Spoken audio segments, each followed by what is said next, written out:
Bonjour à toutes et à tous qui me rejoignent sur cette nouvelle vidéo, j'espère que vous allez bien.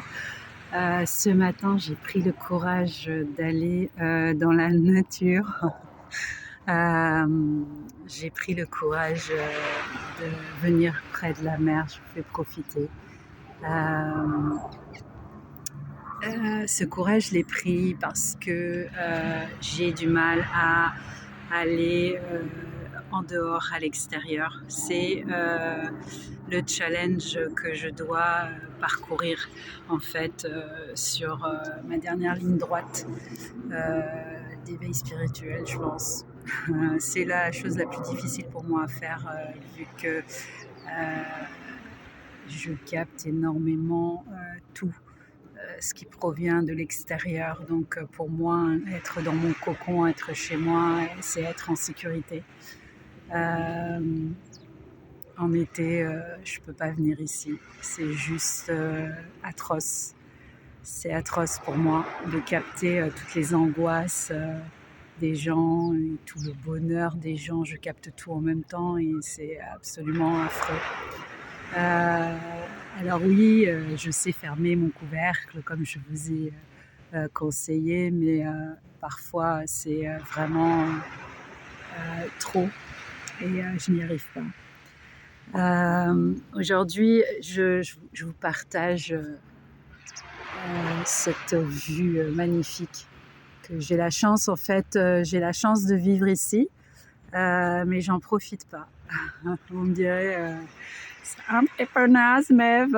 Ouais, je suis un petit peu naze, mais c'est comme ça. Je me soigne, je me soigne.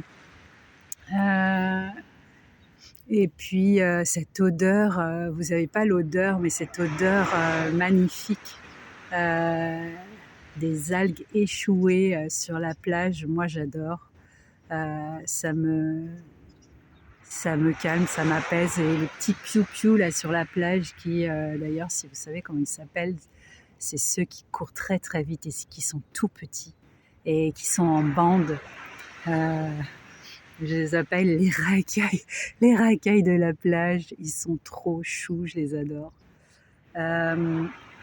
Aujourd'hui, je suis venue vous envoyer un message, vous faire parvenir un message par rapport aux quelques jours d'absence que j'ai eus. J'ai travaillé énormément avec mes guides et mes gardiens pour avoir des réponses.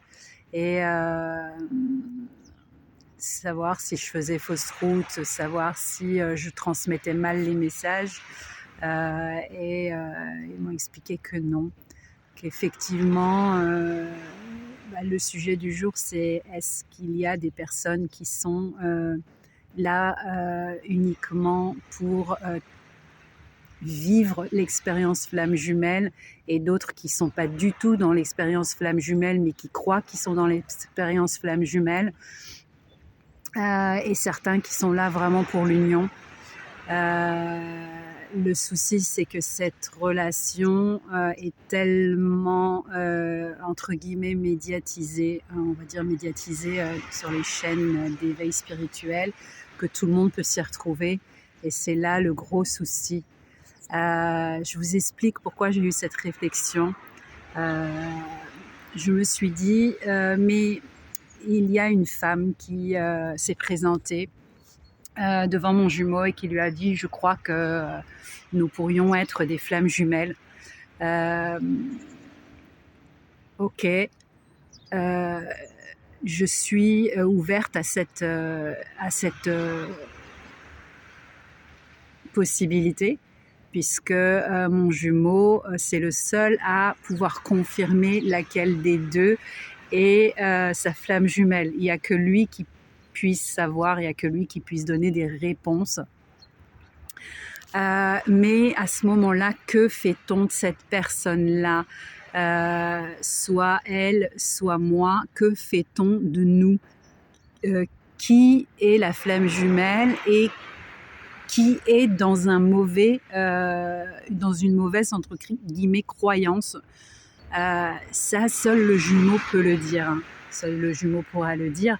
Mais il est certain que il y en a eu bien une des deux qui fait fausse route et qui est sur la mauvaise route, qui est sur le mauvais chemin, ça c'est certain.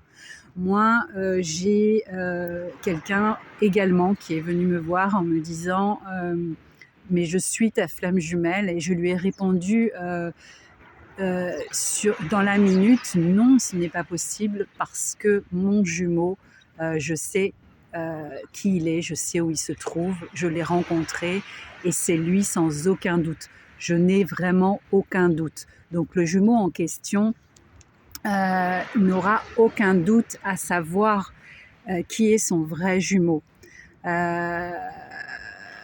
Mais lorsque ça s'inverse de l'autre côté, lorsqu'il y a une autre personne qui annonce à votre jumeau qu'elle est sa jumelle, les doutes peuvent s'installer. Les doutes peuvent s'installer.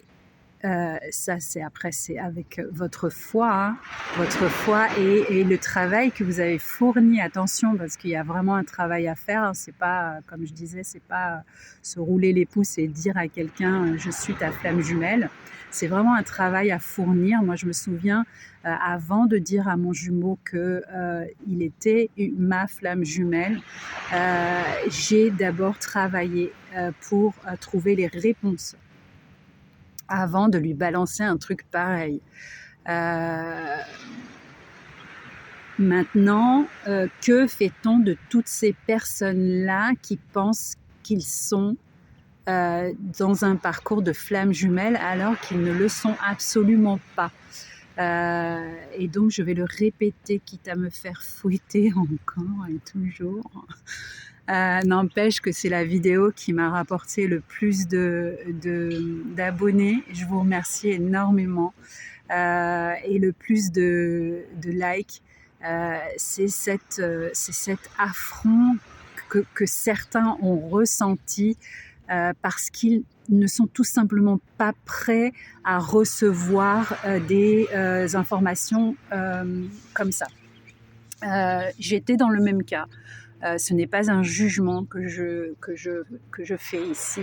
C'est vraiment, j'étais dans le même cas. En milieu de parcours, il était hors de question que quelqu'un puisse me dire que je n'étais pas dans un chemin, un parcours de flamme jumelle.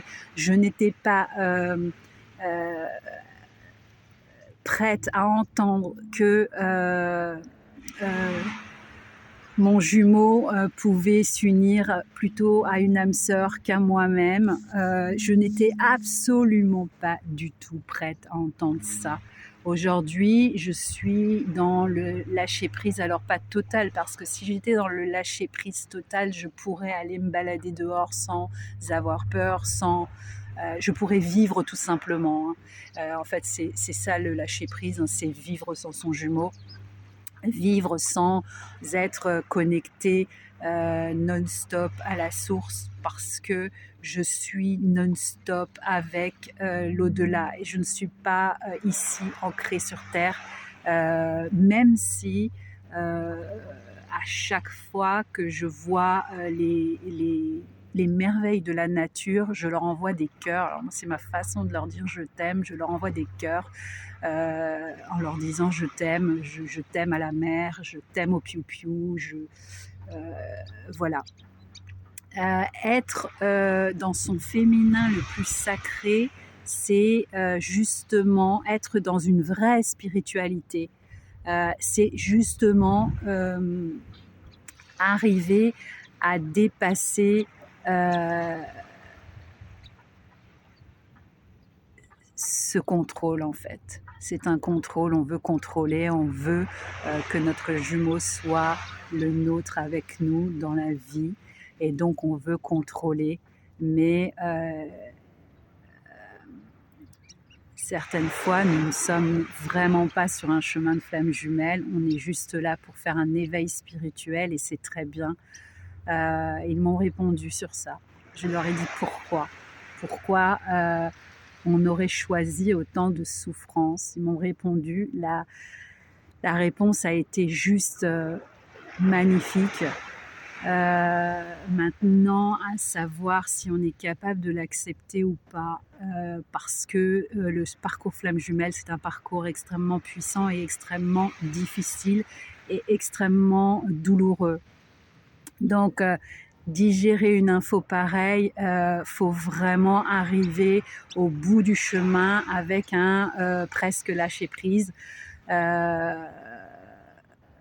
Ils m'ont répondu: la terre-mère vous donne sans compter. La terre-mère, vous la détruisez et elle vous donne sans compter. C'est un peu difficile.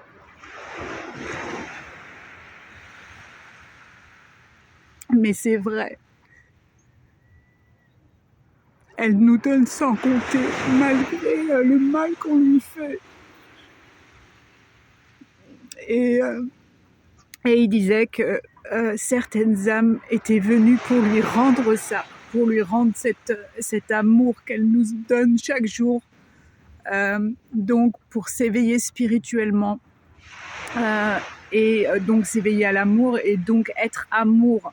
Plus nous allons avoir de hautes vibrations en amour, plus la Terre va pouvoir augmenter en vibration. C'est ce qu'elle demande aux âmes qui sont descendues sur cette planète. Elle demande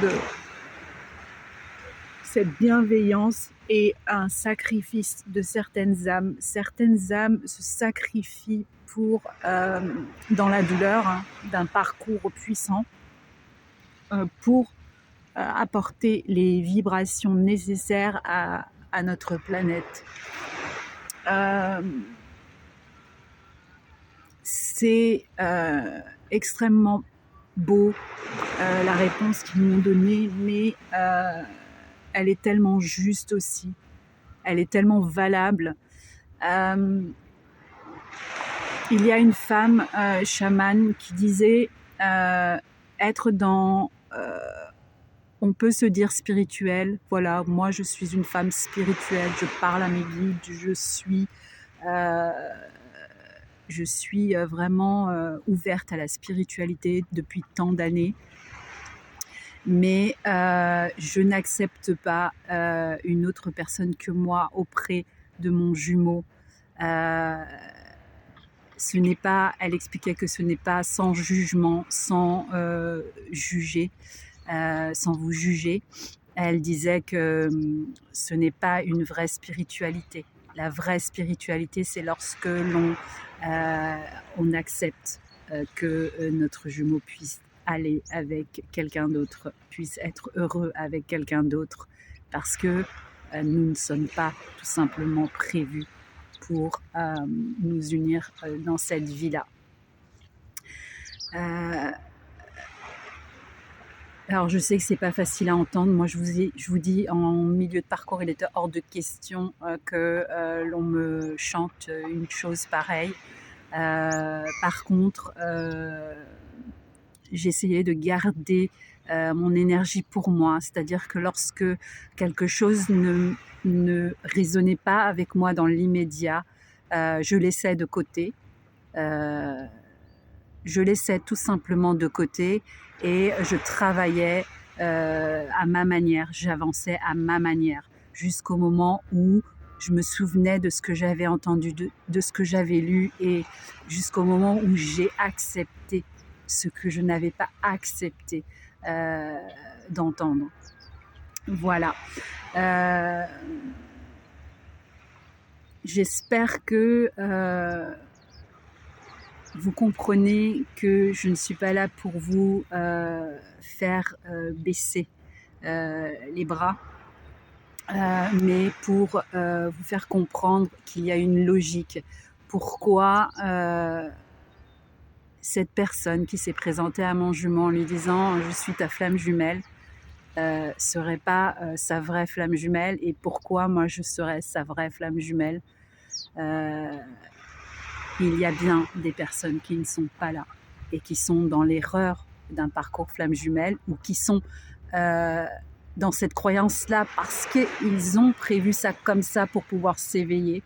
En tout cas, il y a bien des personnes qui ne sont pas là pour s'unir avec leurs jumeaux ou leurs jumelles, et il y en a qui ne sont pas du tout sur un chemin de flamme jumelle. Je pense qu'il faut ce qu'il faut vraiment retenir, c'est que c'est un l'éveil spirituel que l'on va fournir jusqu'à la fin de notre vie. Ce sera le plus beau cadeau que l'on puisse faire à la Terre. Je vous embrasse.